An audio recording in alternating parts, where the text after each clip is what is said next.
Asalaamu calaykum asxaabtiin qaaliga ah waa idin salaam dhamaantiin maanta uma qadar maxay idin wadaa maanta waxaan idin wadaa xogaa yar flow yar oo aan soo duubeynay ciyaalkan banaanka u bixinay marka meeshan waxaa la dhahaa Kambala Road xogaa hawaan soo qaadaneynay iyo meesha dabaasha lagu dabaashaan geeneynay marka insha Allah hadda wadadii ayaan ku jirnaa meeshan Uganda la dhahaa Kambala Road la dhahaa wadada dhanka toonka ku taala insha Allah bal nala socda insha Allah waxaan sameynaynay iyo sida aan u soo dalxiisnay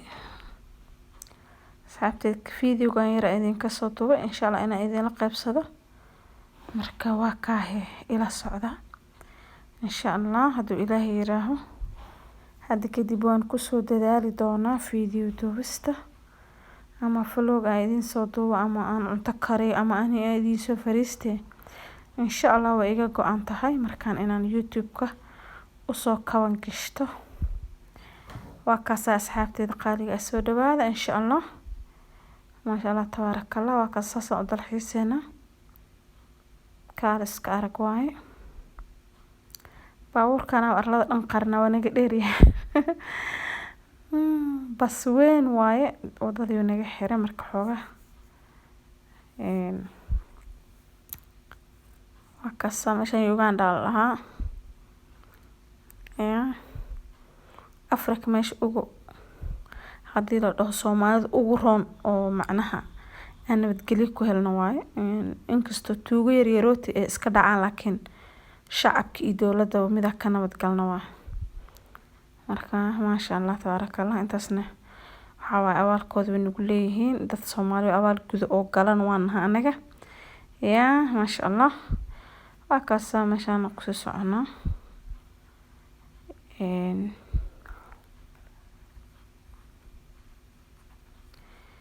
weli socdaahayna fiidiyow inuu gaaban yahay uma dheynaa waa dheeri haba waa kaas asxaabteeda qaaliga ah soo dhawaadeen nala socdo maanta sidaan u soo dalxiiseen nala socdo insha Allah waa ka weli waa soconaa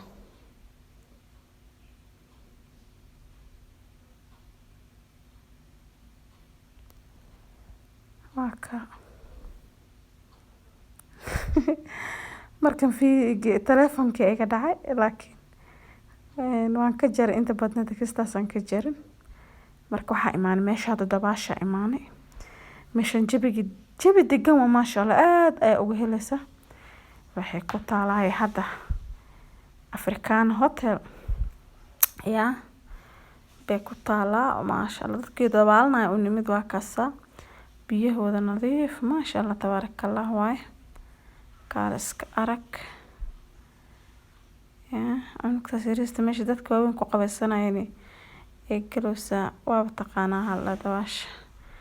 waa kana pizza iska soo qaadanay tagawe waa kaasaba xaafadeen ku soo laabanay midig sheegeeni pizzadeeni